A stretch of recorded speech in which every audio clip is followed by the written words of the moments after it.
they do not be, they were not the eclipse, the top point of the bangsa. Bangsa should take precedence over Raja, and Raja should only survive because they give Malayness to the bangsa. That's all. So that's what Yunus Abdullah tried to propagate. And also, he did something really smart politically. He used Urusan Melayu, and he linked this idea of helping the bangsa and link it with Western definition of nationalism, which is self-governance for its own people.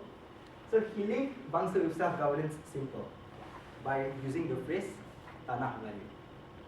So the usage of the word Tanah Melayu tied the idea of a bangsa to a certain land, and Tanah Melayu is the land where we call Peninsular Malaysia now. And also, when he talked about nationalism movements in Egypt, India, and Pakistan, and all the other areas, he called the nationalists ahli bangsa. So, when he used that in Malaya, it defined nationalism as someone who fights not only for the land's sovereignty, but for the bangsa's sovereignty. So, the conclusion in this part is, Kerajaan was used to preserve, well, the identity of the Malays, the sovereignty of the Malays. But after 18th century, 19th century, influenced by European liberalism, you see the idea of bangsa, the idea of Kerajaan replaced by the bangsa. So Kerajaan is losing its effectiveness, its importance, and it's only maintained as Yunus Abdullah's ideology, only maintained because it gives character to the bangsa. Last part is Singapore, the birth of the Negara Bangsa. So Singapore is, I would say, the cradle of the Negara Bangsa, meaning it all started in Singapore. The new leadership of the Malays fell to the first political unit ever in the history. Kesatuan Melayu Singapore, that is Yunus Abdullah again, although his picture here is very different. So it was formed in 1926, and here we see, well, I mentioned before, it's the first Malay political unit. But here we saw a very interesting thing. There was arguments over who should take leadership of the Malays, because the wealthy people here were the wealthy Peranakans, meaning Malays, a mixture of Malays and Arabs, and a mixture of Malays and Indians, because those were the traders back then, so they ended up being wealthy. So there was an argument whether about who should be the Malays, and a lot of Malays, technically they define themselves as pure Malays, started to resent this leadership role of the Peranakans, of the Melayu Peranakans, of the Arabs and Indian blood Malays. And also we see the rise of the new Malays in Singapore during the middle of the 20th century. Frank Swettenham, if you remember from our textbook, also one of our British residents in India. He defined Malay in his book, Malay Sketches, as a people tied to old values and not yet modern. So with this group emerge, that's Dr. Jafar, by the way. With this new Malays emerging, it violated Swettenham's definition of being Malay. So this created confusion. So who are you? Like, you're modern Malay, that doesn't make sense. And so also in Frank Wilson, a British official in Malaya, when he wrote a letter back home to his family, he mentioned a lot of,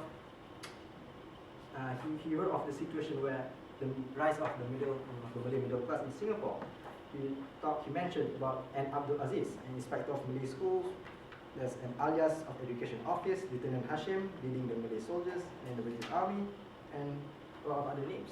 So we see this is an interesting thing, because previously the clear social hierarchy of the Malay people were clear. There was the rulers, the court official, and the peasants. But right now we see a rise of the Malay middle class in Singapore. Next is the rise of Muslim reformists too. So Muslim reformists, in simple words, they are trying to portray the compatibility of Islam with modern life, reason, and science, because Islam took some time to reform itself to fit the modern world. So the printing of Al Imam, a newspaper, by Haji Abbas bin Taha, is in Singapore. So the first Malay language Muslim reformist newspaper was written in Singapore. And even Haji Abbas bin Taha was considered a radical by his peers, by his ulama peers. So that's also interesting. And the first Majlis Ulama in Malaya, also in the Malay world, is also in Singapore, 1936. And the first madrasah is also in Singapore, 1908, Madrasah Al-Iqbal. So, and the fourth point of this part is the coming of the intelligentsia. So that's a picture of Burhanuddin Helmi, the famous Malay intellectual. So Singapore, we see is emerged as the center of Malay language Muslim printing. Utusan Malaysia was created. Utusan Malaya, some Melayu, started in Singapore in 1906. And Ahmad Sibi, a famous, I think it was a journalist, I'm not so sure about that. Burhanuddin Helmi, Pak Sako, Zabah, all migrated to Singapore before they became famous for their political activities.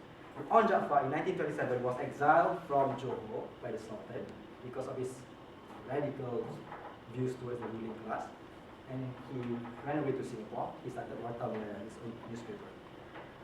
Now, besides that, when the Japanese occupied Singapore, we see a lot of fictional works, novels, that was giving a new characteristics of the Malays in Singapore.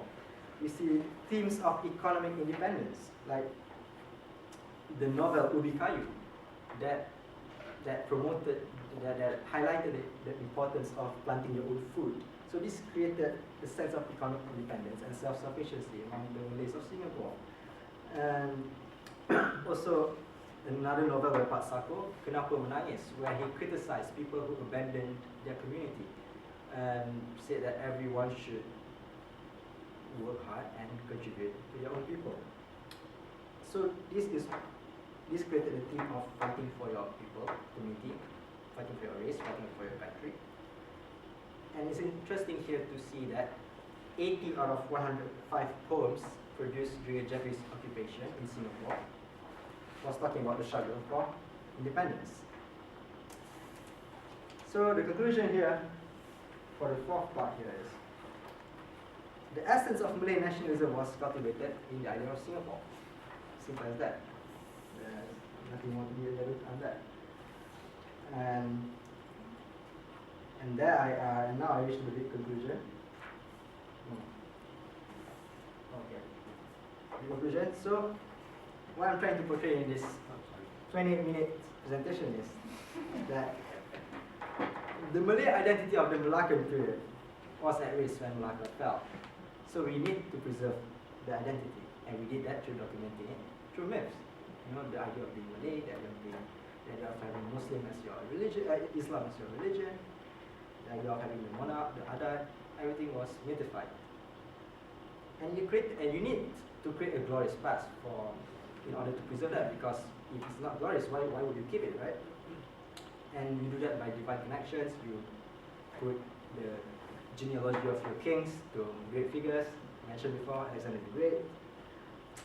And through these myths, the Kerajaan acted as the new center of Malay identity, because the kingdom was no longer there. Malacca fell to the Portuguese. But something interesting here was that Malay identity was fluid. It was the prerogative, full right of the kings to determine who their subjects are, who their citizens are. You can just be a citizen of the Sultan of Johor if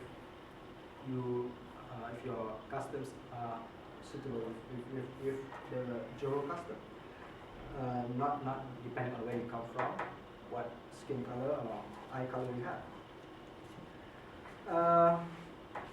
But then the emergence of 19th century liberal ideas created the challenge to this idea of kerajaan as holding the Malay as being the center of Malay identity.